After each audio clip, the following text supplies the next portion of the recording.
찾아서 함께 봉독하도록 하겠습니다. 구약성경 다니엘 3장 16절부터 18절까지 같이 봉독합니다. 사드락과 메삭과 아벳느고가 왕에게 대답하여 이르되 느부갓네살이여, 우리가 이 일에 대하여 왕에게 대답할 필요가 없나이다. 왕이여, 우리가 섬기는 하나님이 계시다면 우리를 맹렬히 타는 풀무불 가운데서 능히 건져내시겠고 왕의 손에서도 건져내시리이다. 그렇게 하지 아니하실지라도 왕이여, 우리가 왕의 신들을 섬기지도 아니하고 왕이 세우신 금신상에게 절하지도 아니할 줄을 아옵소서. 아멘. 좀 전에 함께 읽었던 다니엘서 3장 16절부터 18절까지 말씀을 가지고 자유라는 제목으로 말씀을 주셨습니다. 자유. 얼핏 누가 말씀 제목이 자유라 하니까 자유가 무엇인가요? 하고 물어봤어요. 예, 오늘 설명할 겁니다. 바벨론 제국은 약 100년여 역사밖에 되지 않습니다. 그렇게 소멸이 됩니다. 그런데 가장 강력한 능력으로 크게 부흥하고 대국으로 성장한 것이 두 번째 왕인 지금 이 느부갓네살 왕 때입니다. 근데 그때에 유다를 점령하고 많은 청소년들, 유력한 사람들을 포로로 잡아갔어요. 그리고 이 느부갓네살이 잘하는 게 뭐냐면 여러 나라, 여러 민족을 통합하고 점령하다 보니까 절대로 하나의 국가로 하나의 문화나 종교로 나갈 수가 없어요. 그래서 동화 정책을 쓰는 게 종교도 나름대로 인정해주고, 혹은 여러 나라, 여러 민족 사람들 중에 재능 있는 사람이라면 뽑아서 또 등용하기도 하고, 이렇게 하기 위하여 지금 이 청소년이었던 다니엘과 세 친구를 세웠습니다. 그리고 그들에게 여러 가지 학문과 공부를 통해서 관리로 등용하고 쓰고자 지금 계획을 세우고 있었습니다. 자, 그렇게 해서 하나님의 은혜와 또 왕의 눈에 들어 이들은 굉장히 높은 직분까지 올라갑니다.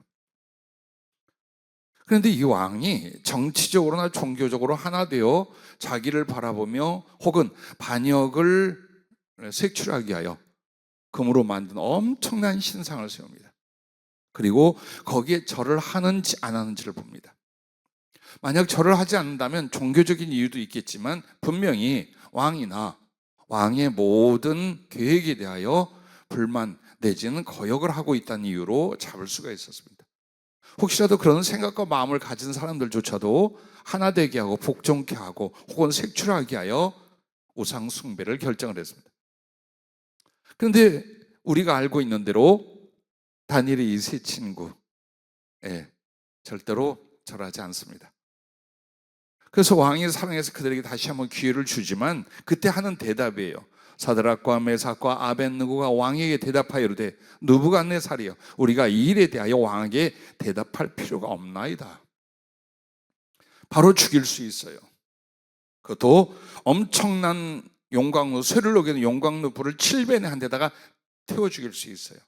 그 권세를 가지고 그 분노도 지금 왕이 가지고 있어요. 한 번만 기회를 줄 테니까 금신상에 절해라. 그리고 너희와 내가 잘해보자, 이 말이에요. 그런데 여기에서 말합니다. 느부갓네살이요, 우리가 이 일에 대하여 왕에게 대답할 필요가 없나이다. 여러분 무엇을 느끼십니까? 왕이요, 우리가 섬기는 하나님이 계시다면 우리를 맹렬히 타는 풀무불 가운데서도 능히 건져내시겠고 왕의 손에서도 건져내시리다. 그렇게 하지 아니할지라도 왕이여, 우리가 왕의 신들을 섬기지도 아니하고 왕이 세우신 금신상에게 절하지도 아니할 줄을 아옵소서. 이게 자유입니다. 왕의 권세 앞에서, 생명의 위협 앞에서, 혹은 부귀와 영광이 있는 그 앞에서 하나님을 향하여, 하나님을 자원하고 진심으로 섬기게 하여 세상과 삶에 대해서 어때요? 내려놓을 수 있는 자유예요. 그래서 그 권세자 왕에게도 자유합니다. 그가 모든 존재를 마음대로 할 수 있다고 생각했어요. 그런데 이 사람들은 자유합니다. 그리고 하나님께서 불 가운데 던질지라도 자기들을 건져내실 것이라고 말하지만 그리 아니하실지라. 즉 자기의 믿음과 믿음의 사상에 대해서도 자유합니다. 그리 아니하실지라. 아무 것에도 얽매이지 않습니다. 오직 하나님과 하나님을 사랑하고 경외하는 그 일에만 속해 있는 모습, 이걸 가르쳐 자유라고 말하는 것입니다. 세 가지를 말씀하셨습니다. 여러분과 나에게 있어서 이 어떤 부분에서 자유해라. 근데 그 앞에 여러분들에게 성령으로 예를 들어 주시는 사람들을 기억해 봐요. 아벨과 가인. 아벨은 자유한 자였습니다. 그에게는 많은 존경과 그리고 앞으로 복을 받고 쓰임을 받을 일들이 있어요. 왜? 하나님도 부모도 모든 친인척도 아벨을 가장 존귀히 여기고 그를 상속자 혹은 가장으로 생각을 하고 있었어요. 그러나 그런 것에 얽매이지 않아요. 또한 형이 그렇게 미워하고 분노합니다. 거기에 대해서도 자유합니다. 우리는 다른 사람들의 존경을 받거나 혹은 나의 어떤 출세나 내가 무엇을 하기 위하여 거기에 얽매이게 됩니다. 그걸부터 자유했어요. 그 다음에 또 못 견디는 게 있어요. 남들이 나를 비난하거나 내 말을 안 들어주거나 못마땅히 여긴다면 또 이것 때문에 엎어졌다 뒤집었다. 왜? 거기에 붙잡혀 있는 거예요. 그것으로부터 자유했어요. 그리고 마지막, 살고 죽는 것에 대해서 자유했어요. 살아서는 하나님의 뜻대로, 죽으면 천국에. 이것이 바로 아벨의 믿음이었어요. 그러나 가인은 죄악에 묶여 있었어요. 시기에 묶여 있었어요. 욕심에 묶여 있었어요. 얼마나 비참해지는가 보십시오. 인간의 모든 죄와 고통과 그리고 악이 어디서 나옵니까? 그 육신의 소욕들, 거기에 붙잡혀 얽매여 있는 이 사람의 모습 속에서 봅니다. 아브라함과 롯을 보십시오. 아브라함은 엄청난 거부였고 조상 대대로 내려온 땅과 모든 권리와 권세를 가지고 있었으나 하나님이 떠나라 했어요. 다 내려놓습니다. 그리고 하나님이 약속하신 그곳이 어딘지 몰라도 그것을 떠납니다. 이게 자유예요. 아니 어디로 가면 어떻게 해? 가다가 사고가 나면, 가다가 죽으면, 혹은 이 재산들을 다 어떻게 하고 거기 가서 정말 지질이 쪽박 차고 살면, 세상과 물질과 삶에 대해서 묶여있는 모습이에요. 그러나 하나님의 말씀 한마디에 툴툴 털어버릴 수 있는 것, 그게 자유입니다. 그렇게 해서 하나님의 어마어마한 복을 받고 평생의 믿음의 조상으로 땅과 하늘에서 칭찬과 사랑을 받습니다. 그러나 그 조카 롯, 좋은 믿음으로 하나님의 은혜와 나타남과 은총을 입으면서 같이 가지만 마지막 중심이 드러날 때가 언제예요? 더 많은 좋은 땅을 향하여 네가 골라 택하라. 아브라함이 그렇게 말합니다. 그때 그는 무엇에 묶여 있어요? 무엇에 묶여 있습니까? 물질에. 좀 더 편하고 잘 살 수 있는 것에 딱 그 한 가지가 묶여 있는 거예요. 그래서 어른 먼저, 사랑하는 아버지 같은 아브라함 먼저가 아니라 자기가 살펴본데 어때요? 어느 곳에 가서 돈을 많이 벌 수 있는지, 어느 지역에 가서 마음껏 누나를 누릴 수 있는지, 어디가 더 삶에 이익이 될는지, 이걸 하나님의 뜻이나 사랑이나 믿음보다 앞세웁니다. 왜? 그것에 붙잡혀 있기 때문에. 그리고 결국 패가 망신하고 맙니다. 다윗과 사울을 보십시오.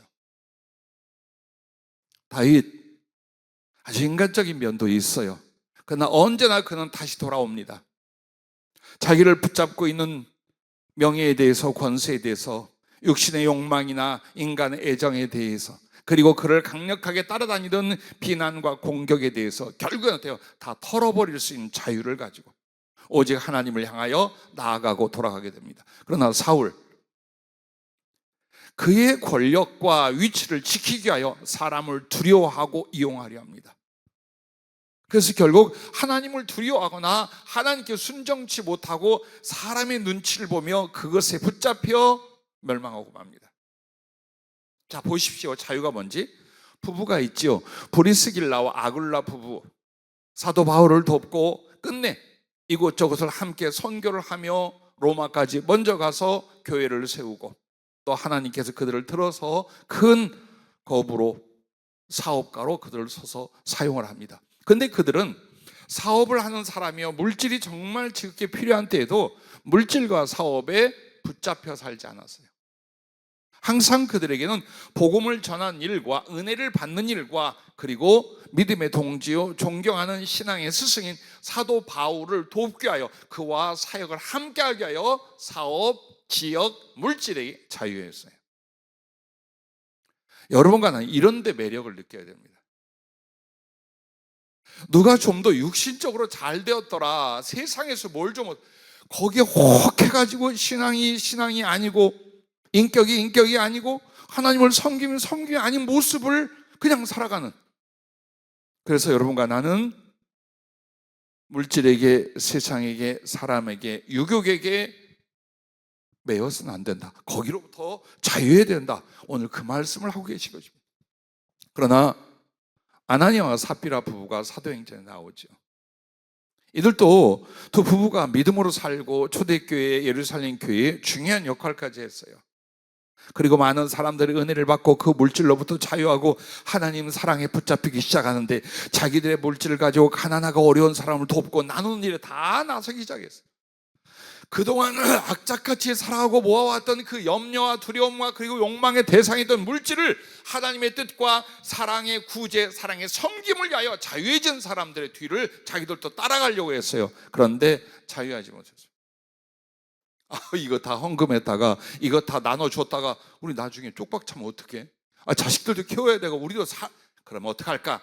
그래, 우리가 하나님을 잘 섬기고 교회에서 중요한 착한 일을 하고 있다는 건 보여주자. 그런데 뒤에서 우리가 쓸 거는 챙기자. 여러분, 제일 못돼 먹은 게 이중성이에요. 인격 속에 있는 이중성, 신앙 속에 있는 이중성이에요. 하나님이 모를 거라고 생각하는 거예요. 사람들만 모르면 하나님도 모를 거라고 생각하는 거예요. 그래서 사람들에게는 체면체를 하고 자기를 나타내고 뒤에서는 할 말, 할 행동 다 해버립니다. 하나님 그런 분 아니에요.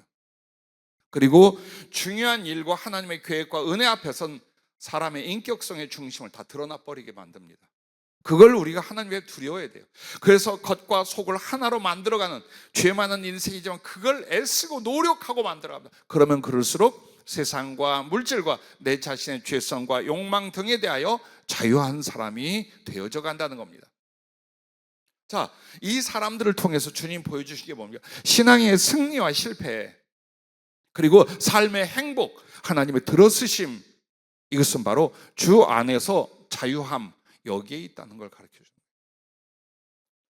오늘 여러분과 나에게 세 가지를 말씀은, 첫째는 이겁니다. 믿음은 모든 염려로부터 자유하게 한다라는 말씀입니다. 사람에게 있어서요, 더 극심한 건 공포, 두려움이에요.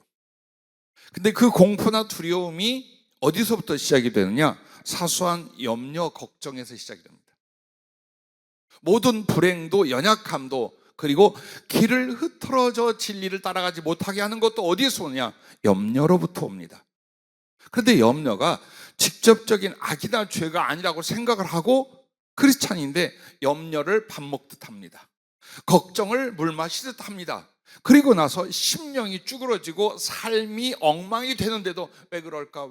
주변 때문일까? 환경 때문일까? 물질 때문일까? 은혜가 적어서일까? 합니다. 아니요, 그걸로부터 여러분과 나는 자유함을 위하여 믿음을 주신 거예요. 그러면 믿음이 무엇입니까? 주님께 대한 신뢰와 순종입니다. 자, 주님께 대한 신뢰가 클수록 염려나 두려움으로부터 자유해집니다.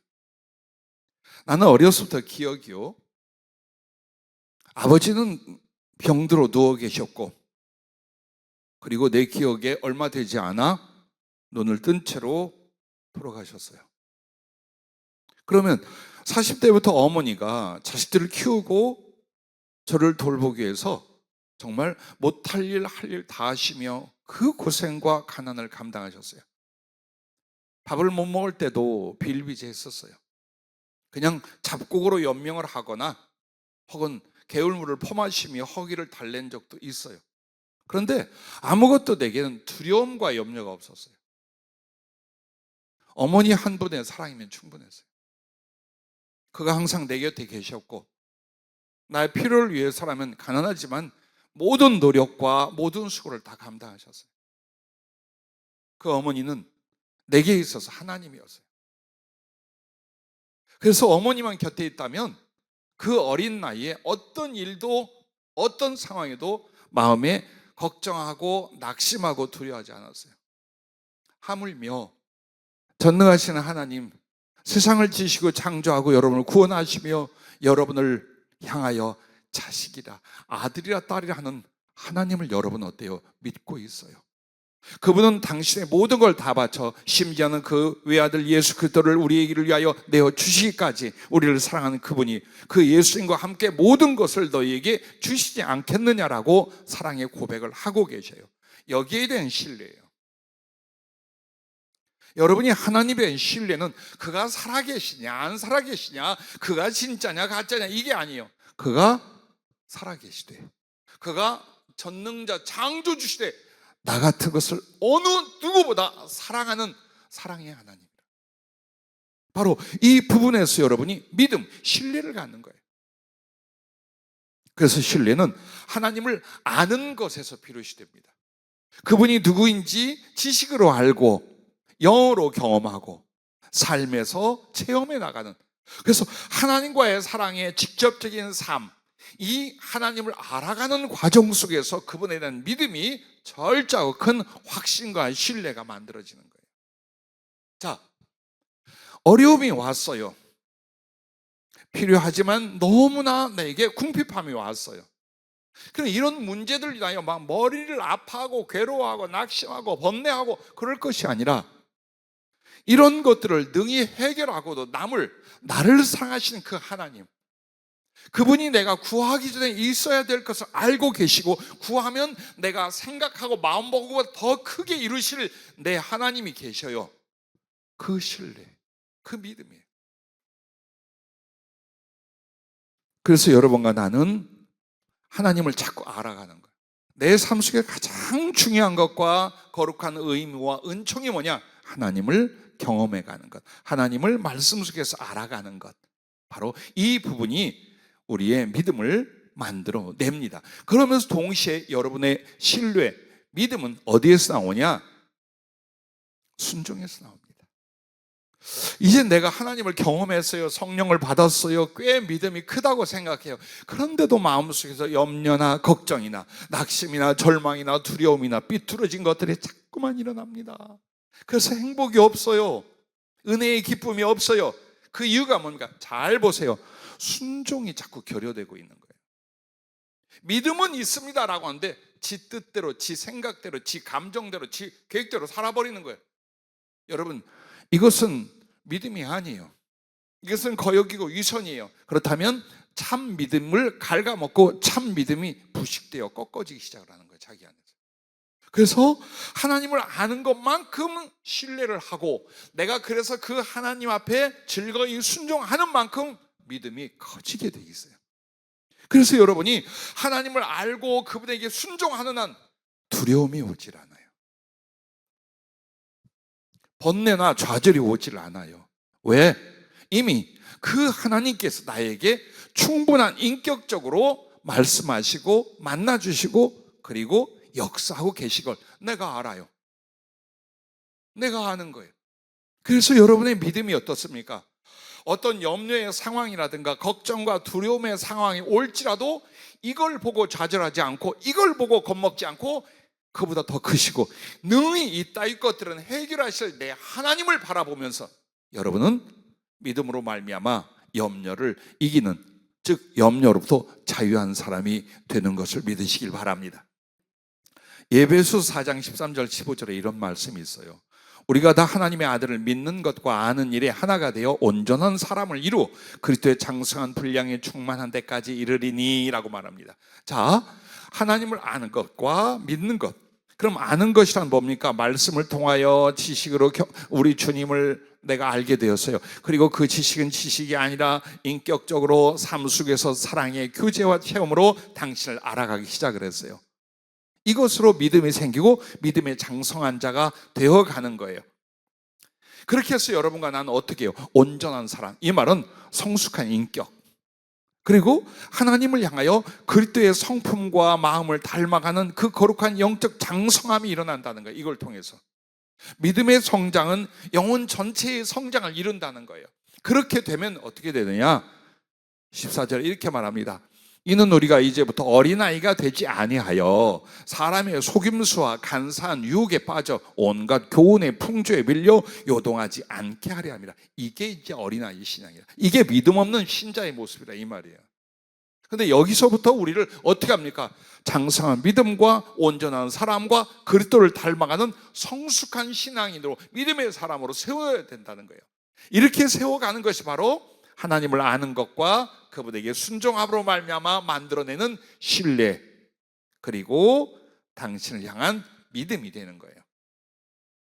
그래서 여러분과 나는 내가 어린아이 같은 인격성과 믿음, 혹은 나의 삶의 모습이 그와 같은 걸 보셔야 돼요. 그래서 자기를 자꾸 감싸려고 하지 말아요. 깨트리는 게 중요해요. 끄집어내는 게, 부끄러워하지 마세요. 나의 속과 나의 비인격성과 나의 죄성이 드러나면 나를 그 함부로 볼 거야, 나를 욕할, 겁먹지 마세요. 그것조차도 진실이고 정직이에요. 그걸 드러내세요. 특히나 하나님 앞에 드러내세요. 그리고 그것을 바꾸어가는 거예요. 그러므로 말미암아 여러분과 나는 어떻게 됩니까? 영적 어린아이가 아니라 사람의 속임수나 간사한 유혹에 빠져 온갖 교훈의 풍조에 밀려 요동하는 사람이 아니라 주님 안에서, 사랑 안에서 참된 것을 하여 장성한 예수 그리스도의 성숙한 모습으로 커가는, 그걸 가르쳐 말하는 거예요. 그래서 믿음이라는 게 믿습니다라는 신념이 견고하더라가 아니에요. 예수 그리스도를 향한 그의 성숙한 전인격을 가르쳐 말하는 거예요. 그래서 전인격적인 그리스도 안의 성장은 어떤 두려움과 어떤 위협 앞에서 어때요? 담대하고 평안하고 기뻐요. 난 언제나 되네요. 과부가 된 여인이요, 나이 먹어가면 아무것도 가진 것이 없는 그 노인네, 우리 어머니 한 번만으로도 내가 그렇게 당신을 믿고 의지하고 든든할 수 있다면, 지금 내 하나님 앞에, 내 주 예수 그리스도 앞에서 내가 염려하고 두려워하고 낙심하고 흔들릴 이유가 뭐가 있겠어요? 그가 살아계시되 나를 위하여 모든 걸 내어주시고 존재하는 그분을, 내가 그 사랑을 의지한다면 염려하고 걱정하고 두려워할 일이 아니죠. 그래서 여러분에게 제일 중요한 건 염려로부터 자유해야 되는 거예요. 여러분은 이렇게 말할 겁니다. 염려하고 걱정할 상황이잖아요. 그거 보지 말라니까. 안 보면 어떻게 해요? 하나님께 아뢰란 말이야. 그걸 하나님이 도우시게끔 그 속에서 거룩한 교훈과 성숙을 이루려고 하라 이 말이에요. 그래서 여러분과 나는 모든 생각을 믿음으로 다스리는 훈련, 거룩한 은혜의 생활이 있어야 돼요. 왜 염려나 두려움을 키웁니까? 왜 그것이 내 속에서 뱀의 독같이, 가시나 엉겅퀴같이 막 자라나도록 내버려 둡니까? 내가 그걸 잘라버려야 되는 거예요. 내 속에서 그걸 제거할 수 있어요. 여러분이 할 수 있는 거예요. 왜? 할 수 있는 은혜, 할 수 있는 말씀, 할 수 있는 성령, 할 수 있는 믿음을 이미 주셨기 때문이에요. 그러면 어떻게 하는 것이 나의 모든 생각을 믿음으로 다스리는 것인가? 그 지혜가 데살로니가전서 5장 16절과 18절, 항상 기뻐하라, 쉬지 말고 기도하라, 범사에 감사하라. 보세요. 여기에 보면 항상 쉬지 말고 범사라는 말이에요. 매 순간마다 여러분의 생각을 뭘로? 기뻐하는 것. 왜?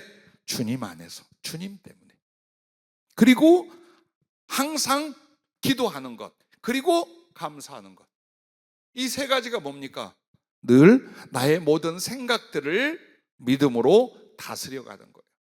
그래서 믿음이 세워지고 믿음의 성숙함이 그로 말미암아 일어나고, 또 내가 그렇게 함으로 말미암아 그 믿음에 대한 하나님의 보답과 역사가 그대로 일어나는 줄로 믿으시길 바랍니다. 또한 보십시오. 나의 마음과 생각을 같은 말씀, 비슷한 말씀이 있어요. 어떻게 믿음으로 다스리는가? 빌립보서 4장 4절부터 7절, 주 안에서 항상 기뻐하라. 내가 다시 말하노니 기뻐하라. 슬퍼할 일과 분노할 일과 낙심할 일과 상처의 일들이 왔어요. 그러지 마. 그냥 주님 안에서 기뻐해. 이게 가능한가요? 여러분, 다행히도 여러분과 나는 생각을 한 가지밖에 못해요. 두 가지가 동시에 팍 하고 나오지 않아. 순서가 있어요. 분명히 먼저 생각하면 그 다음에 온 생각이지, 동시에 두 가지를 생각하는 뇌는 없어요. 그러면 그 첫 번째 생각을 뭘로 하느냐? 내가 이 슬픔과 이 두려움과 이 괴로움과 이 염려를 먼저 생각할 거냐, 아니면 주님을 먼저 생각할 거냐, 응? 주님의 은혜를 먼저 생각할 거냐, 그분의 사랑과 그분의 약속을 먼저 생각할 거냐. 그것을 먼저 생각했더니 이 척박하고 고통스러운 환경 중에 내 안에 뭐가 와요? 예수님 안에서 기쁨이 오기 시작하는 거예요. 그래서 항상 기뻐할 수 있는 거예요. 인간적이고 물질적이고 그리고 육신의 소욕을 따라서 기뻐할 일이 뭐 얼마나 되겠어요? 그렇게 하라는 게 주 안에서라고 말씀하는 거예요. 내가 다시 말하노니 기뻐하라. 그리고 이렇게 말하면 너희 관용을 모든 사람에게 알게 하라. 속 좁은 것들은 항상 염려, 걱정하고 번뇌하더라, 이 말이에요. 왜 마음속에 여러분이 믿음과 믿음의 은혜로 못 사느냐? 속이 좁아. 사람 때문에, 인간관계 때문에 막 그냥 엎어지다 뒤었다가 쪼아댔다가 괴로워했다가 혼자 그러고 있어. 그러니 믿음이, 신뢰가, 확신이 들어올 리가 있나? 아니요. 여러분의 믿음의 생각은 사람과의 관계, 사람에 대해서 관용이에요. 이해하고 용납하는 거예요. 긍정적으로 생각하고 그렇게 여겨줄 수 있는 거예요.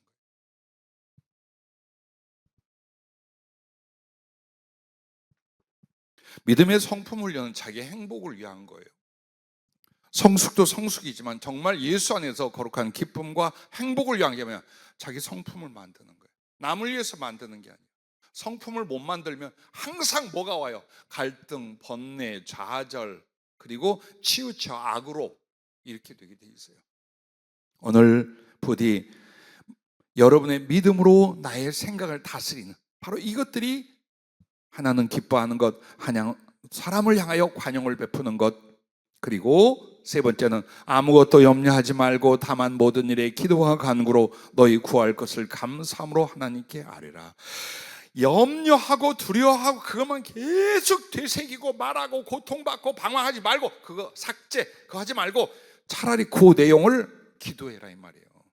지금 두려움과 염려와 바람의 모든 것들이다, 그걸 가지고 하나님께 기도하되 염려하고 낙심하고 원망하는 자세가 아니라 구원의 하나님께 감사하고 근본 나를 사랑하시는 하나님께 감사하고 또 이걸 통해서 내게 은혜 주실 하나님께 감사하고, 그와 같이 버려두지 아니하시고 나로 하여금 이 속에서 하나님의 은혜를 얻게 하실 그분을 향하여 감사하고, 감사는 먼저 하는 거예요. 먼저 일어나는 거예요. 그렇게 해서 여러분과 내가 주님 안에서 감사한 마음을 가지고 나의 걱정과 염려의 상황과 일들을 하나하나 기도한다면 염려가, 두려움이, 가슴을 찢는 상심이 나를 삼키지 못하고 오히려 어떻게 됩니까? 그리하면 모든 지각에 뛰어난 하나님의 평강이 그리스도 예수 안에서 너희 마음과 생각을 지키시리라. 이게 하나님의 생명에 참여하는 거예요. 나의 마음이 평강의 하나님의 평강이 항상 내 마음속에 계셔. 나를 지켜. 어떻게 함으로? 염려 있고 걱정 있고 두려워할 것 있고 절망할 것 수없이 많아. 그러나 그 모든 것들을 기도할전정 감정을 뺏기고 의지를 뺏기지 않는 걸 그렇게 말하는 거예요. 내 감정과 의지는 하나님의 은혜로 말미암아 감사가 차 있게 만드는 거예요. 기도는 그렇게 하는 거예요.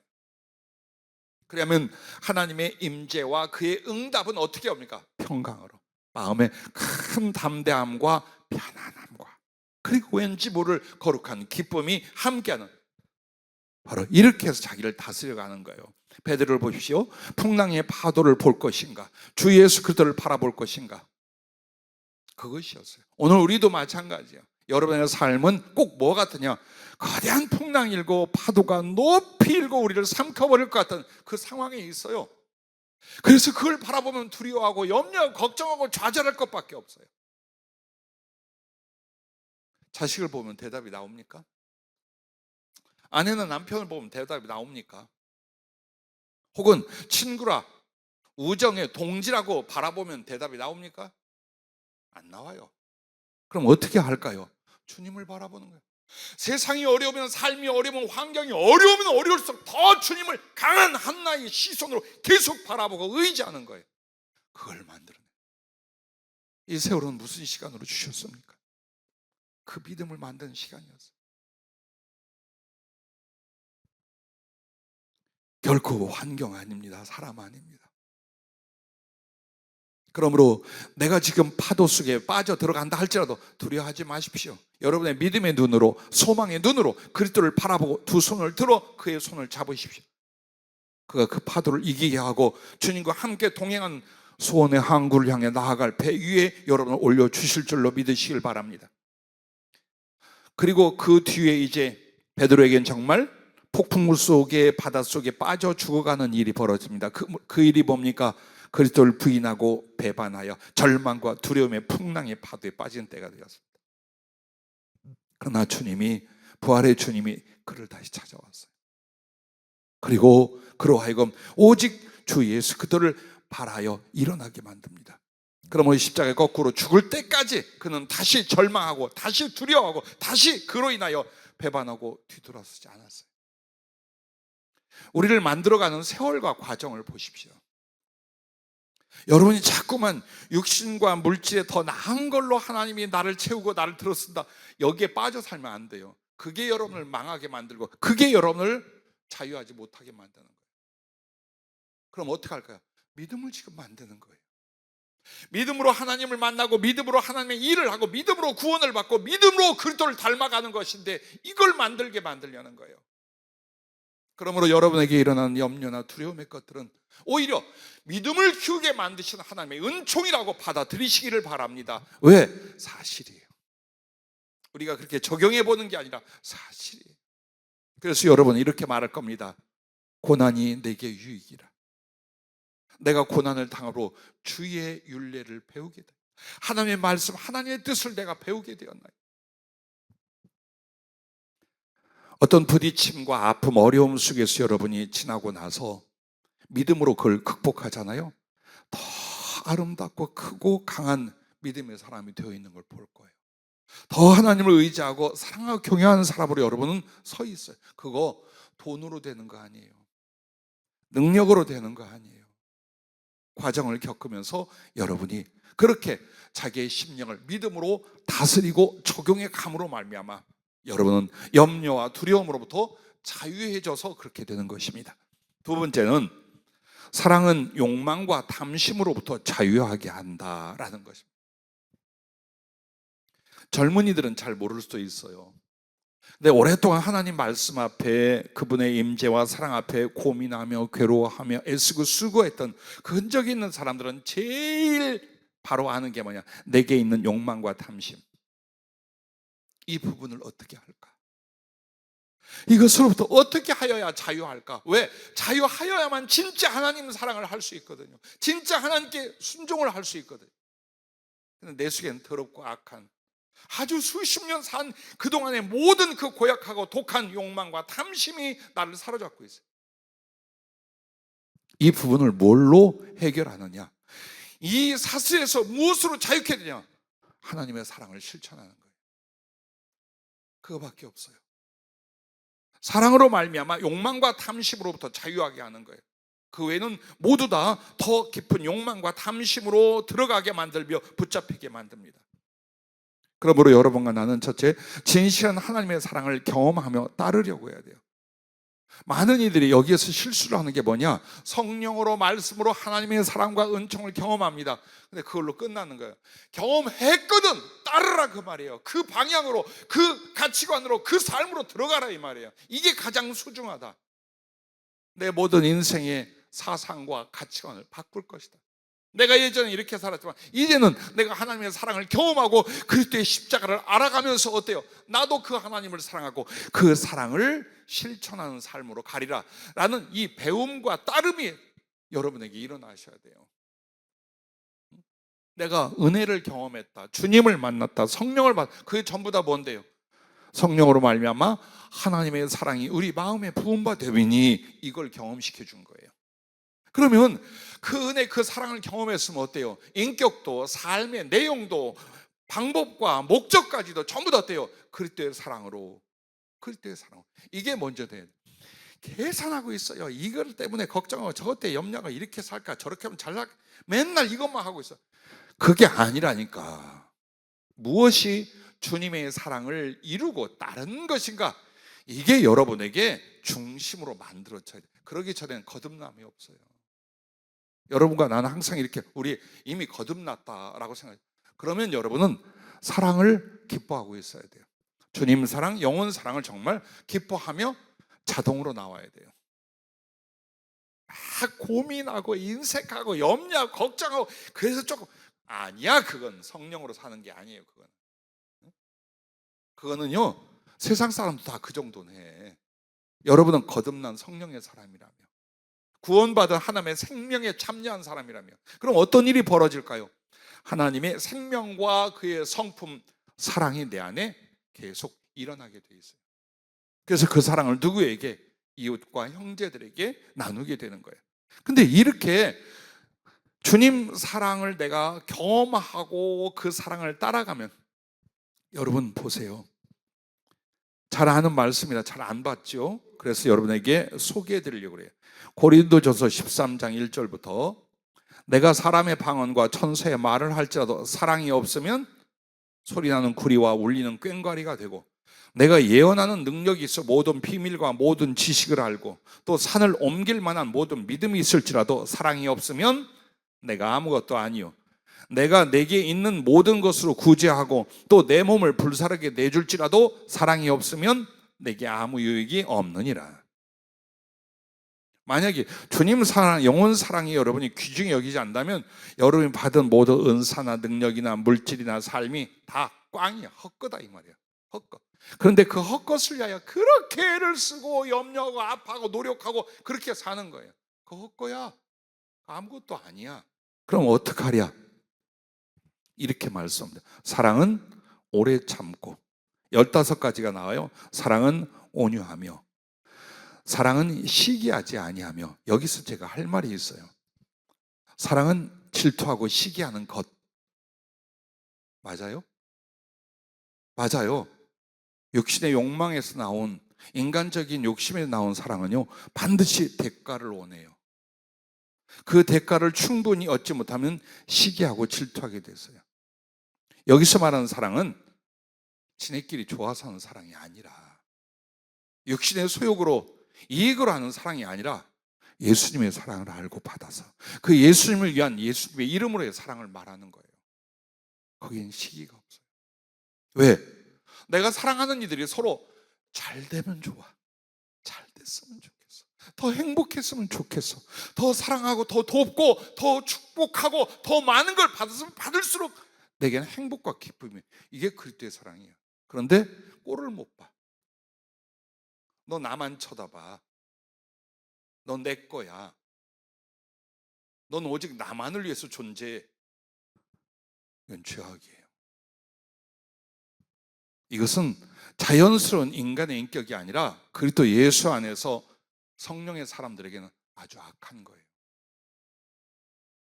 어떻게 하라고요? 부부도 가족도 친구도 우리 둘이 사랑이란 주님을 사랑하기 위한 것이요 다른 사람을 사랑하기 위한 협력이야. 그 사랑인 거예요. 우리 교회 모든 식구는 나만 바라보고 나만 사랑해야 돼. 나만 좋아하고 나만 위해줘야 돼. 목사가 이러면 그건 목사도 아니야. 그렇죠? 누구에게나 우리가 그리스도께 받은 사랑은 그거예요.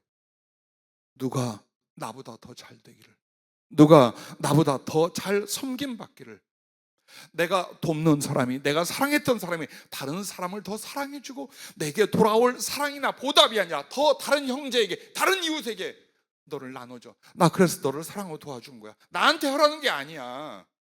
이웃에게, 형제에게. 여러분 그게 그리스도의 사랑. 그게 진심이셔야 돼.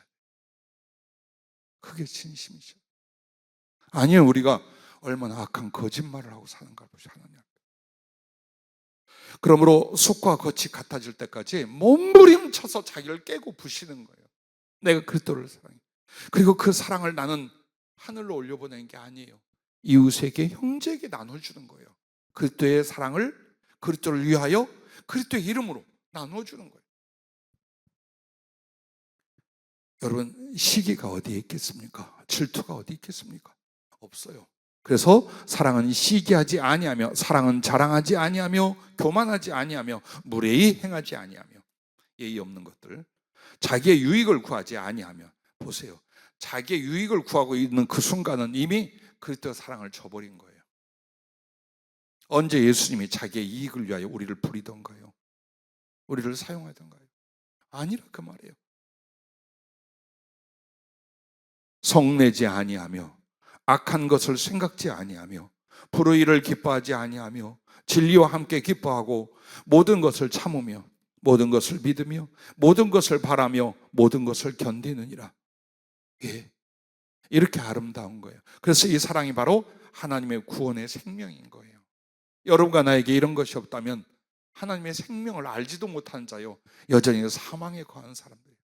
나는 구원을 받았고, 나는 하나님의 사람이고, 나는 하나님의 일을 한다. 아니, 너나 구원 받으세요. 그 과정에 있는 거예요. 자기도 하나님 앞에 생명을 못. 그래서 이 속에 사랑이 진실하게 안 생겨요. 그리고 육신의 욕망이라든가, 혹은 자기의 이익을 위한 탐심이라든가, 자꾸만 여기에 사로잡히는 거예요. 여기.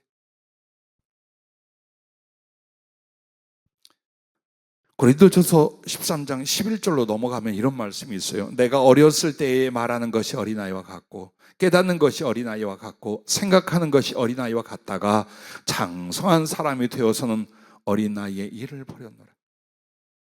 그럼 여기서 영적으로 어리다는 건 뭘까요? 저밖에 모르는 거예요. 자기를 위한 자기 생각, 자기 감정, 자기 이익, 자기 성품. 그것이 곧 뭡니까? 욕망과 탐심이에요. 육체의 소욕이에요. 이것이 앞서 있는 사람은 아무리 많은 은혜를 경험하고 아무리 많은 신앙생활을 했다 할지라도 여기서 뭐랍니까? 어린아이예요. 왜? 어린아이는 어린아이다운 생각밖에 못해. 왜 쟤는 저런데? 저 사람은 저렇게 은혜 받고 저런데? 어린아이라 그래. 그럼 여러분과 내가 장성한 자는 그가 뭐예요? 사랑할 수 있는 사람이에요. 하나님께 주신 은혜를 기꺼이 이제 이웃에게, 형제에게 즐거이 나눌 수 있는 상태가 뭐냐? 그게 어른이고 그게 영적 장성한 자예요. 이렇게 그리스도를 닮은 장성함에 이르려고 사모하고 노력하고 목표를 안 삼으면 그 사람은 분명히 어린아이의 짓, 어린아이의 생각을 벗어나지 못합니다. 때로는 속상하고 마음 아픈 일이, 내가 성도들이나 사람을 돌보면서 무엇을 바라겠어요? 나에게 영광 돌려주기를, 나를 돈방석 위에 앉혀주기를, 나로 노후에 걱정 없이 살게 해주기를 바라겠어요? 아니에요. 여러분이 하나님을 경외하고 그리스도 안에서 내가 기뻐하고 그 이 때문에 내가 기뻐하고 존경할 수 있는 인격성 있는 사람들, 나는 그거는 바라는 거 없어요. 나도 하나님 앞에 구하는 게 그거야. 나도 좀 누구를 바라보면서 참 저분의 신앙과 인격성은 너무 내게 기쁨이 되고 존경이 간다. 좀 그런 이들이 이렇게 가득해져 가면 난 더 이상 소원 없어요. 그것을 본다면 어느 날 너 복음 전하 죽어. 예, 가서 죽을 수 있고. 아니, 그거 복음 전하 갈 것도 없어. 오늘 저녁에 나보자. 예, 툴툴 떨고 갈 수 있어요. 나이 먹고 세월이 가면서 제일 내가 사랑하고 기도하고 축복하고 돌보고 양육했던 이들에게 바라는 것이 바로 그 부분이에요. 정말 하나님께 저런 믿음과 사랑이 있을까? 그리고 저희는 어떤 저런 인간관계, 저런 상황 속에서 저런 신앙의 인격이 있을까? 그걸 본다면 솔직히 말해서 소원이 없겠어요. 예, 그 보람으로 살고 그것을 위하여 참고 바라고 견디는, 아마 나만 그럴 것이 아니라 모든 목회자가 양들을 사랑하고 영혼을 돕는 이들의 마음이 같으리라 봐요. 왜? 그게 예수님의 마음이에요. 그래서 어린아이의 일을 버렸노라, 즉 나를 중심으로 하는 인격성, 나의 욕망과 탐심, 나의 이기심을 내려놓는 것이 어린아이에서 사랑을 통한 장성한 자로 성숙해 가는 것입니다. 그래서 사랑은 하나님의 성품이요, 그리스도의 마음이요, 성령의 행하심이에요. 오직 삼위일체 하나님은 사랑 때문에 사랑을 행하시는 분들이에요. 그 사랑의 깊이로 들어갈수록 사람과 세상에 대한 욕망과 탐심과 집착으로부터 자유해집니다. 여러분, 이 집착이 사람을 얼마나 고통스럽고 그리고 자기의 질을 떨어뜨리지 압니까? 가족 간에도 그렇게 하면 안 돼요. 사랑이라는 건 무엇이라고 그랬어요? 그를 위해주고 그를 자유롭게 하고 그로 하여금 하나님의 뜻을 따라 살 수 있게 돕는 거예요. 가족 간에도 그렇게 하는 거예요. 친구 간에도 그렇게, 사랑하는 연인 간에도 마찬가지예요. 그걸 서로 만들어야 돼요. 그런데 집착이란 뭐냐? 너 나봐. 너 어디 딴 데를 봐. 항상 이 자세예요. 너는 나만 위하고 너는 나만 수고해야 되고 너는 나만 사랑해야 되고 너는 내 것이고. 그 사람 못 삽니다. 그 사람도 못 살지만 그 사람과 관계되는 사람들은 못 삽니다. 절대 못 삽니다, 여러분. 그래서 어느 상황에도 여러분 스스로 고통과 무너지게 하는 게 뭐냐? 자기 중심적으로 아니요. 자유할 수 있어야 돼요. 여러분이 주님의 사랑을 배우고 그 주님의 사랑을 실천하는 것에 마음과 삶을 건다면 그때부터 자유해져요. 점점 그 사랑을 실천하면서 거룩한 보람과 하나님의 보상을 받기 시작해요. 그리고 점점 인격이 성숙해 갈수록 사랑이라는 것에 대하여 어때요? 기쁘고 자원하기 시작을 해요. 근데 성숙하지 못하니까 이게 마음에 안 돼. 됐다 안 됐다 그러고 자기 이기심이 자기 생각과 감정과 자기의 집착에 사로잡혀 버립니다. 그럼 이제 절대 주님께 사로잡히지 않아요. 여러분, 절대 성령이고 뭐가 없어요. 이제 그때부터는요. 이게 무서운 일이에요. 자기 집착이나 다른 사람에 대한 욕심을 여러분이 못 버리죠. 그 사람을 소유하는 게 아니에요. 그 생각에 자기가 사로잡혀 있는 거예요. 어느 상황에도. 자식에게도 그렇게 하죠. 내 거 아니에요. 기도해주고 하나님의 뜻을 나누고 도와줬어. 그러면 이제 그가 선택하고 그가 살아갈 거예요. 그 자유와 책임에 대해서도 인정해주고. 부부 사이도 마찬가지. 세월이 갈수록 절대로 부부 사이에 너는 나만, 나는 너만 이거 하지 마세요. 얼마나 비참한지 몰라요. 여러분과 나 사이에 누가 계셔요? 예수님이 계셔요. 그 예수님을 사랑하고 그 예수님을 사랑하게 만들게 하여 서로를 사랑하고 돕는 이 아름다운 사랑의 깊이와 성숙으로 들어갈 수 있기를 바랍니다. 그래서 이런 사람은 오히려 하나님의 사랑과 그것을 이루려는 열심에 사로잡히기 시작해요. 사람을 통해 얻고 사람을 통해 누리려고 안 하고 이제한테 사람에게는 사랑을 주는 거야. 그걸로 끝. 그리고 누구에게 욕심을 내요? 주님께. 주님의 사랑을 더 먹고 마시고 경험하고 나 주님 사랑에 사로잡히고 주님 사랑에 나 드려지고 이런 열정과 열심에 사로잡혀 간답니다. 그러므로 여러분과 나 그리스도의 사랑을 따르려 할 때마다 어떤 일이 벌어지냐? 성령과 말씀이 자기를 주관하며 지혜와 능력과 기쁨을 가져다 줍니다. 왜 사랑해야 되는가? 다른 사람을 이것 때문이에요. 성령과 말씀이 자기를 주관해요. 왜? 말씀도 하나님의 사랑으로 준 것이요 성령도 그 하나님의 사랑을 가져다 주고 그걸 이루게 하려고 우리에게 오셨어요. 그런데 이 사람이 정말 부족하지만 그리스도의 사랑을 따르려 하고 애쓰고 있어요. 그럼 점점 성령과 말씀이 이 사람을 지배하기 시작하고, 그래서 그 성령과 말씀을 통해 사랑은 뭘 가져와요? 지혜와 능력과 기쁨을 가져다 주시죠. 사랑을 잃어버리는 순간 여러분은 바보 멍청이 미련퉁이 됩니다. 정말 웃겨서 꼴도 못 볼 사람 됩니다. 사랑을 잃어버리면요. 자기는 아닌 것 같아요. 남이 보기에는 왜 저렇게 됐어? 그냥 몰라요. 왜? 모든 하나님을 향한 사람을 향한 삶의 지혜는 사랑으로부터 오게 돼 있어요. 그래서 사랑을 하는 사람은 아주 지혜롭고 현명하게 분명히 그의 인격성이 그의 관계가 만들어져 갑니다. 그 지혜가 오게 돼 있어요. 그리고 능력이란 뭡니까? 여러분의 마음속에 인격성 속에 일어난 사랑을 삶으로 실천할 능력이 여러분에게 그리고 하나님이 부어줌으로 함께 일어나게 돼 있어요. 이 속에 사랑이 안 일어나 보세요. 여러분 절대로 누군가에게 유익을 줄 수 있는가? 안 줍니다. 못 줍니다. 그러나 내 안에 사랑이 일어났어. 그럼 분명히 유익을 주려 합니다. 나는 하나에서 둘밖에 줄 수 없어, 내 능력. 그런데 하나님이 그걸 기뻐하셔서 100, 200으로 그 사랑의 능력을 이루게 만드시는 거예요. 그 부분을 하나님이 보고 있다는 걸 알아요. 많은 사람들이 애쓰고 노력하고 전략하고 인색하고 나밖에 모르면 내가 뭔가 얻어서 할 수 있다고 생각해요. 아니요, 절대 그렇게. 그러므로 여러분과 나는 큰 일을 하려고 하지 마세요. 진실한 사랑을 하려고 하세요. 그래야면 그 사랑의 큰 일은 주님이 밀어줘서 이룰 줄로 믿으시길 바랍니다. 할렐루야. 자, 뿐만 아니라 여러분과 나에게 이런 말씀을 주님이 주셔요. 요한일서 3장 18절부터 자녀들아 우리가 말과 혀로만 사랑하지 말고 행함과 진실함으로 하자. 이로써 우리가 진리에 속한 줄을 알고 또 우리 마음을 주 앞에서 굳세게 하리니 이는 우리 마음이 혹 우리를 책망할 일이 있어도 하나님은 우리 마음보다 크시고 모든 것을 아시기 때문이라.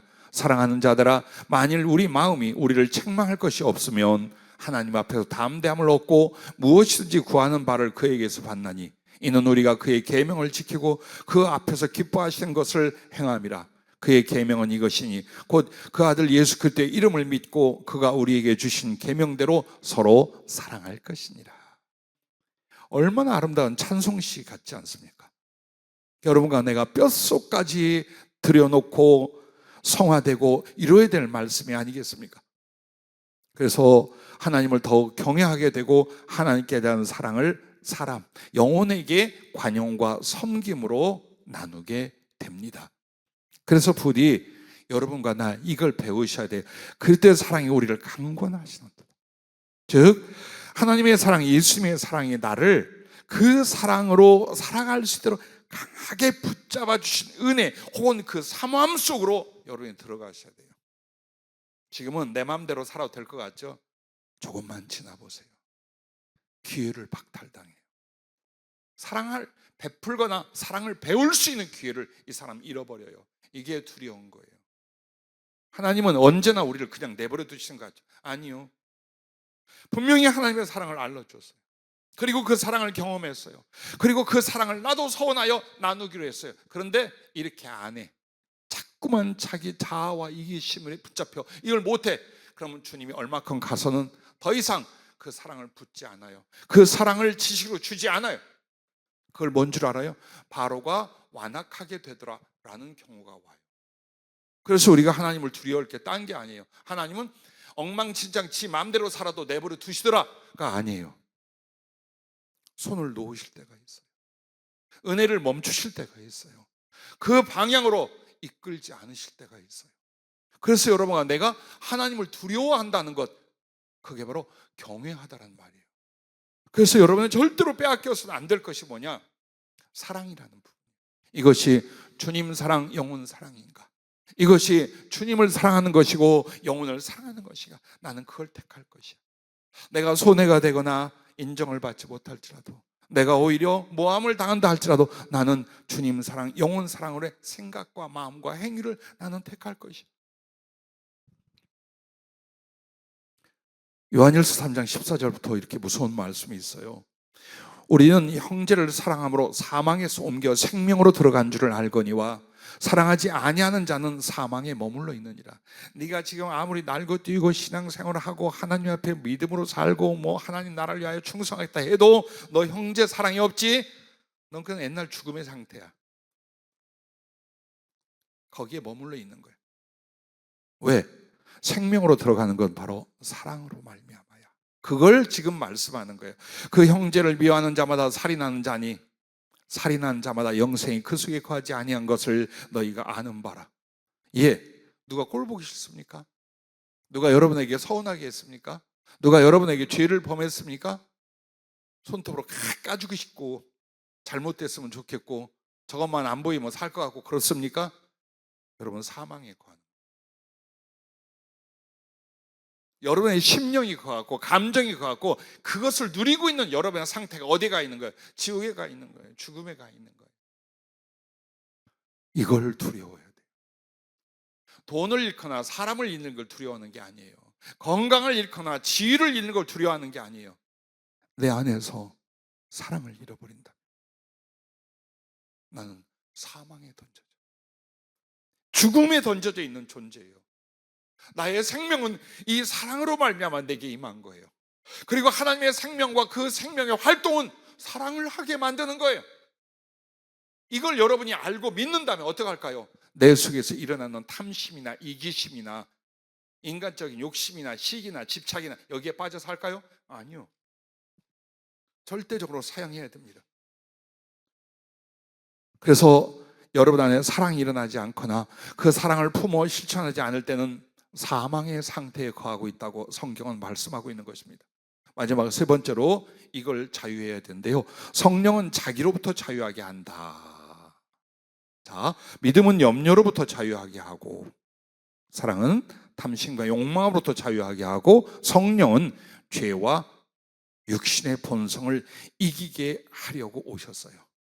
그걸 여러분이 아셔야 돼요. 성령은 깜빡 재미나고 신기하고 은혜의 경험을 위하여 온 게 아니에요. 반드시 여러분과 나는 하나님의 성령이 오시면 이렇게 합니다. 로마서 8장 1절에 그러므로 이제 그리스도 예수 안에 있는 자에게는 결코 정죄함이 없나니 이는 그리스도 예수 안에 있는 생명의 성령의 법이 죄와 사망의 법에서 너를 해방하였음이라. 이 말은 여러분을 죄 가운데서 하나님의 생명으로 들어가게 했음으로 말미암아 율법의 저주가 해당이 되지 않아. 이젠 예수님의 십자가의 은총만이 해당이 돼. 근데 이게 법적으로 서류적으로 된 것이 아니라 너희의 인격과 너희의 심령과 너희의 성품과 너희의 삶 속에 이루어져 간다. 그걸 말하는 거예요. 그래서 우리가 아직도 죄성이 있어요. 이기적인 요소도 많이 있어요. 그러나 예전에 그걸 먹고 거기에 걸터 앉아 살았어요. 자리를 깔고 거기서 집을 짓고 살았어. 근데 이제는 어때요? 이거 아니야. 이거 아니야. 이게 옳은 거고, 이게 의고, 이게 하나님의 뜻이고, 이게 하나님의 사랑이고, 이게 구원을 얻고 생명을 얻는 길이야. 이거 여러분에게 분명히 섰잖아요. 그 말은 하나님의 성령으로 여러분 어때요? 싸워 이길 수 있는 사람이 됐다. 그걸 말하는 거야. 무엇으로부터? 죄나 이기심으로부터, 욕망과 탐욕으로부터. 여러분은 이길 수 있게끔 성령님이 오셨다는 걸 잊지 마시길 바랍니다. 그래서 여러분을 모든 진리 가운데로 인도하시리라는 게 뭘까요? 그저 깨닫게만 한다는 말일까요? 아니에요. 하나님의 말씀, 하나님의 뜻, 하나님의 성품과 하나님의 목표대로 여러분을 가르치고 여러분의 성품과 삶을 인도해 가신다 이 말이에요. 그래서 성령께 더 잡히면 돼요. 응? 막 고민하고 갈등하는 거 여러분 잘못된 거 아니라 아름다운 거예요. 나는 가끔 상담하실 때 자기의 성숙하지 못함이나 자기의 잘못됨이나 혹은 자기가 아직 확실치 못한 이런 것들 때문에 많이 고민하고 돌아봤다라고. 참 난 그거 귀하게 봐요. 너무 소중해. 왜? 이 시대는 그렇게 안 해. 그리스도인들이 그렇게 안 합니다. 여러분과 나는 돌을 닦는 사람들, 십자가의 돌, 그래도 예수의 그 말씀의 돌을 닦는 사람들이에요. 그래서 묵상하고 고민하고 갈등하고 파괴하고 다시 짓고 조금 더 나은, 조금 더 올바른, 조금 더 사랑스러운, 조금 더 하나님의 뜻을 접근하는 이걸 위해서 어때요? 항상 고민하고 애쓰고 기도하고 부서뜨리고 다시 짓고 이게 일어나셔야 돼요. 그게 없는 사람은 이만큼도 자라지 않아요. 자라나지 않는 사람이 믿음, 소망, 사랑을 말하면 위선이 되고 말아요. 전부 다 위선이 되는 거예요. 자기 자신이 얼마나 거짓된지 악한지 못난지 부족한지 알잖아요. 아셔야 돼요. 감사할 거 없어요. 하나님 앞에서는 감사하지 말아요. 말씀 앞에는 절대로 감사하고 성령 앞에서 변명하지 말아요. 하나님 말씀이 왔거든 아멘으로 받아들이세요. 그리고 그때부터 내 안에서 개혁과 회개의 작업이 일어나게 하세요. 그러면 그 말씀이 그리고 그 위에 임하시는 성령이 도와주셔요. 그러나 그 하나님의 뜻이나 마음이나 성품을 따라서 살려고 안 하면 성령이 도울 수가 없어요. 왜? 이미 마음이 닫혀 있거나 완악하잖아요. 성령의 역사가 절대 그 사람에게 안 일어나요. 그런데 허물이 있거나 단점이 있거나 아직 고치지 못한 점이 있어요. 그럼에도 그것의 잘못을 인정하고 죄를 인정하고 하나님의 은혜와 말씀을 따라 어떻게든 살아보려고 몸부림을 치잖아요. 성령의 역사가 일어나기 시작해요. 하나님의 도우시는 능력이 일어나기 시작하는 거예요. 그걸 여러분이 경험해야 돼요. 그 뒤부터 이제 자유하고 담대하며 그래 나 약해, 나 단점 많고 나 잘못 많아. 근데 봐라 내가 정말 하나님께 기도하고 어떻게든지 내가 고치려고 하면 그분이 도와주셔. 이 믿음이 생기는 거예요. 그냥 아유 다 그렇지 뭐. 아니요, 절대로 그렇게 포기하지 않습니다. 그래서 여러분 안에 육신의 생각은 사망이요, 영의 생각은 생명과 평안이에요. 육신의 생각은 하나님과 원수가 되나니 이는 하나님의 법에 굴복하지 아니할 뿐 아니라 할 수도 없습니다. 육신에 있는 자들은 하나님을 기쁘시게 할 수 없느니라. 예, 그렇습니다. 여러분과 내가 바로 자기로부터 자유하게 된다고 보니까 육신, 육체의 소욕과 육체의 기질들, 이걸로부터 자유하게 만드는 거예요. 왜 여러분이 성령 없이 구원이 없고 성령 없이 사역이 없다 그런 줄 알아요? 많은 사명자들이 명심하세요. 복음을 받고 이 복음을 전하며 하나님의 일을 하겠다는 여러분들 명심하세요. 지식 아니고 학문 아니에요. 진리 안에서 성령께 잡혀야 돼요. 아니면 가지 마세요. 절대로 속이지 마세요. 성령이 아니면 자기도 못 걷고요. 자기 하나도 변화시키지 못해요. 자기 하나도 변화 못 시키는 사람이 어떻게 다른 사람을 죄 가운데 건지며 사단의 세력으로부터 자유케 하며 진리와 성령으로 사람을 사로잡아 못합니다. 그래서 여러분과 내가 결국 대답이 뭡니까? 성령께 사로잡히자. 인격과 인심만으로는 되지 않아. 성령께 사로잡히자. 이 몸부림과 목표가 여러분과 나에게 일어나야 합니다. 그래서 성령님은요, 제일 먼저 여러분에게 더 은혜로 임하시잖아요. 진리를 기뻐하게 합니다. 하나님과 그 말씀이 달기 시작해요. 이게 일어나요. 그 다음에 그 성령은 여러분을 하나님을 참으로 경외하게 만들어요. 그리고 사랑하여 순종해요. 이게 기쁨으로 되게 하는 거예요. 그러니까 내가 지금 성령의 사람인지 아니면 전혀 성령의 은혜가 없는지를 보려면 바로 이 부분이에요. 하나님 말씀을 여러분 막 사모하고 즐거워하는 거, 아니면 졸려 오늘도 목사님 채워. 그리고 평생에 성경 단 1독도 안 해. 그리고 이제 천국 가고 복 받고 하나님께 쓰임 받다고요. 하나님이 그 말씀으로 자기를 모든 걸 다 나타냈고 거기에 구원이 있고 축복이 있고 하나님의 계획이 있다고 하는데 이 관심이 없어요. 관심이. 그런데 성령이 임하면서 어때요? 참으로 달고 오면 하나님 말씀, 그 말씀이 단지 지식만이 아니라 그리스도의 인격으로, 그리스도의 생명으로, 그리스도의 사랑으로 되게 임하기 시작해요. 그래서 그 사랑과 은혜에 붙잡히기 시작하니까 하나님을 경외하고 사랑하여 순종하는 것이 훨씬 기쁘고 능력 있게 내게 일어나기 시작하더라. 그리고 나니 어때요? 하늘 소망이 넘치게 됩니다.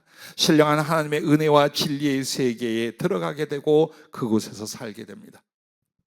나는 성령의 은혜와 그 세계를 여러분에게 이렇게 소개해 드립니다. 고린도전서 2장 9절에 보면 기록된 바 하나님이 자기를 사랑하는 자들을 위하여 예비하신 모든 것은 눈으로 보지 못하고 귀로 듣지 못하고 사람의 마음으로 생각하지도 못하였다 함과 같으니라. 얼마나 신비한지.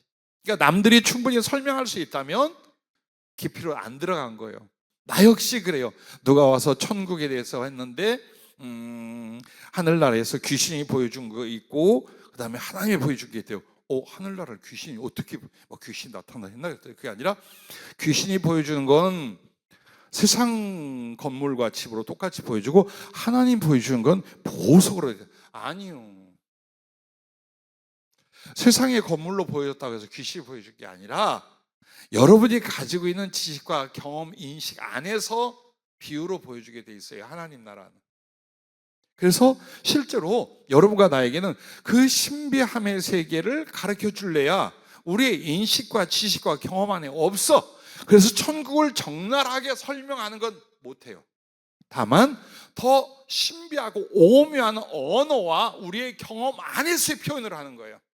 그거는 절대로 하나님 나라의 그 신비로움을. 그런데 이게 성령 안에서 하나님과 사랑도 마찬가지인 거예요.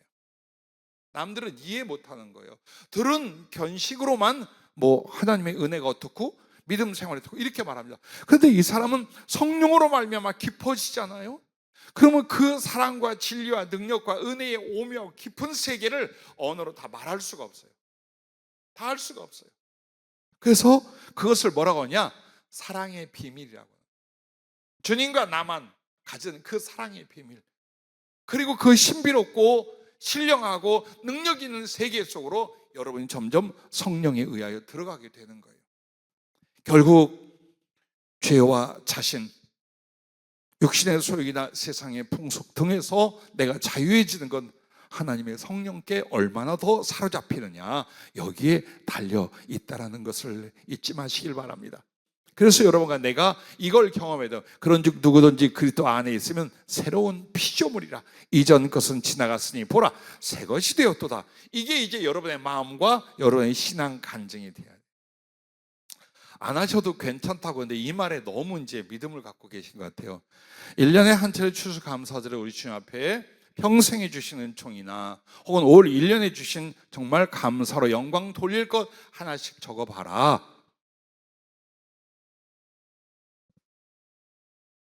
두 분 내게 보내줬어요. 어찌된 일이에요? 사지선다형으로 말씀드릴까? 1. 귀찮다. 2. 문장과 언어 구성이 잘 안 된다. 3. 그거 고백하기 창피하다. 4. 받은 은혜가 없다. 어느 쪽입니까? 제가 왜 이야기를 하냐면 굳이 여러분에게 막 해서 좀 그것 좀 어떻게 해봐, 그게 아니에요. 기억하지 못한 것은 은혜가 아니에요. 감동이 없는 것은 여러분이 받은 것이 아니에요. 감사라는 건 머리를 쥐어 짜서 찾아내는 게 아니잖아요. 이미 넘치도록 받은 그 사랑과 은총에 날마다 기도했고 감사했고 찬양했고 나의 삶이나 나의 비전을 바꿨을 거예요.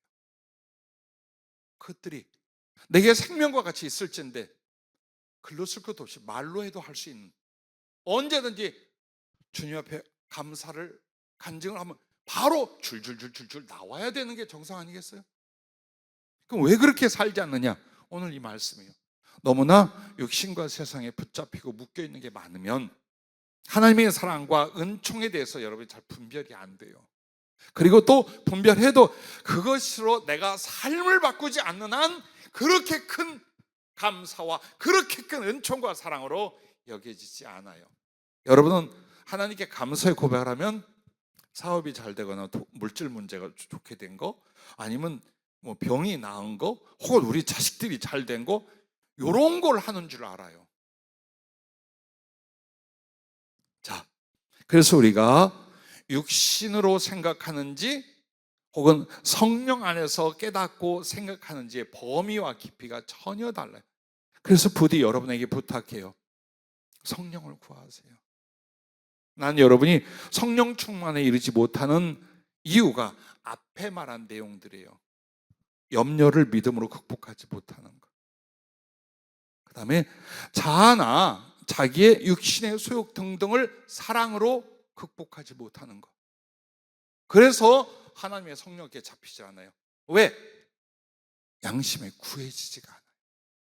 이 두 가지를 해결하지 않고도 성령을 달라고, 그래야 내가 하나님의 뜻대로 살 수 있고 어떻게, 이거 안 나와요. 딱 어디에 이렇게 목에 걸린 것처럼 제동이 걸려 있어요. 그래서 막 부르짖어 봐라, 한번 매달려 봐라, 안 돼요. 왜?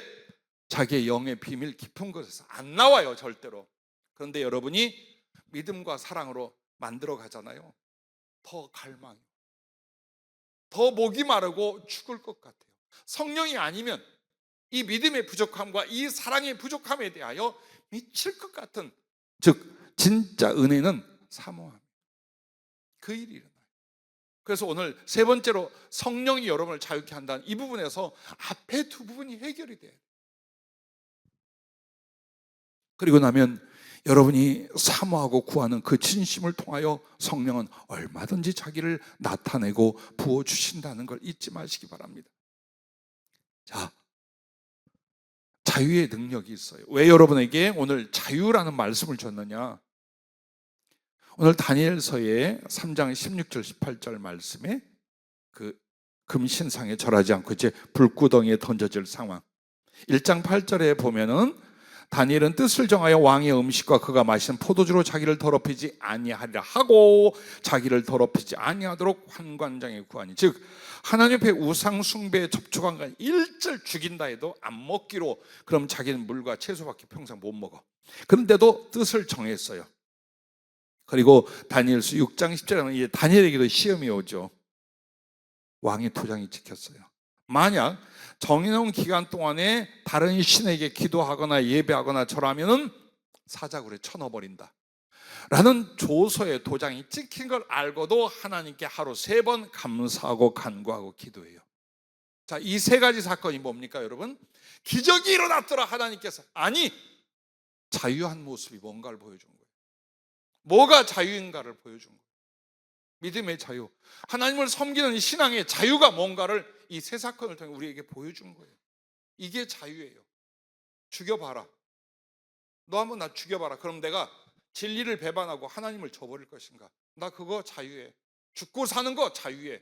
네가 돈으로 유혹하고 정욕으로 유혹해봐라. 나 하나님 선택하고 하나님께 순종하는 거 나 할 수 있어. 바로 이 부분이에요. 내 육체와 죄성, 그리고 내가 살아가는 삶 속의 세상의 것들에게 사로잡혀서 하나님의 뜻인 줄 아는데, 하나님을 사랑하는 것을 아는데 못해. 그게 뭐예요? 그게 사로잡혀 있는 거예요. 바로 그것으로부터 자유한 자가 돼야만 여러분은 어떻게 되느냐? 육신과 세상의 자유한 자만이 하나님께 순종과 사랑을 이룰 수 있다라는 것입니다. 그리고 두 번째는 성령 충만에 이르게 되고 그리스도를 닮은 장성함에 이르게 됩니다. 그리고 무엇보다도 하나님께서 그를 크고 널리 사용하십니다. 오늘 다니엘과 그 친구처럼. 그리고 요셉과 다니엘을 보십시오. 자유해야 어떤 일이 벌어지냐? 요셉과 다니엘은 지역과 대상과 사역의 넓이와 크기 한번 생각해 보세요. 어떻는가? 그런데 자유하지 못한 사람은 어때요? 자기 가족에게 얽매이거나 지역에 얽매이거나 국가와 민족에 얽매이거나 자기 사상에 얽매이거나 돈벌이나 먹고 사는 것에 얽매이게 돼 있어요. 그래서 가라 못 갑니다. 예를 들어서 여러분과 나에게 선교지가 없어서 못 가는 게 아니에요. 자유하지 못한 거예요. 염려에 대한, 두려움에 대한, 물질에 대한, 가서 무슨 일이 벌어질까 모르는 막연한 걱정에 대한 이런 것들에게 붙잡혀 있는 것이지, 실제로 우리가 왜 선교를 못합니까? 선교 기업들이 먼저 세워져야만 선교를 합니까? 그게 아니에요. 절대로 자유함이 없으면 못 나갑니다. 더 많은 사람을, 더 많은 영혼들을 사랑하고 돕고 복음 전할 못합니다.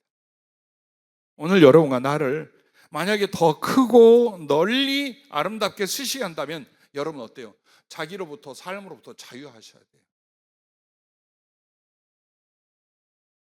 만약 주께서 우리를 전쟁터로 보내시거나 기어와 굶주림의 나라로 보내거나 아주 강팍한 사람들이 예수자만 꺼내면 패죽일 나라로 보낸다거나 할 때 여러분이 자기 염려와 자기 이익과 자기 삶에 사로잡혀 있다면 절대로 안 갑니다. 못 갑니다. 그러나 요셉처럼 다니엘처럼 이 사람들 어땠어요? 자유했어요. 바벨론으로 가든지 애굽으로 가든지 그 상대가 누구든지 나에게 어떤 해를 가하며 함부로 했든지 전부 다 하나님의 뜻과 사랑을 실천하다가 하나님께서 그들에게 강력한 복음 전파로 그들이 바로 회개하여 하나님을 영접하게 만든 역사가 일어나지 않았습니까? 그러므로 다니엘과 그 친구들과 요셉을 성령이 들어주신 이유는 그들은 이미 자유한 사람이었기 때문에 하나님이 그렇게 크고 널리 그들을 사용할 수 있었다라고 하는 것입니다. 우리는 이미 자유한가 아니면 아직도 이런 것들의 종으로 살고 있는가, 오늘 밤에는 여러분이 고민하고 또 벗어날 수 있기를 바랍니다. 기도하겠습니다.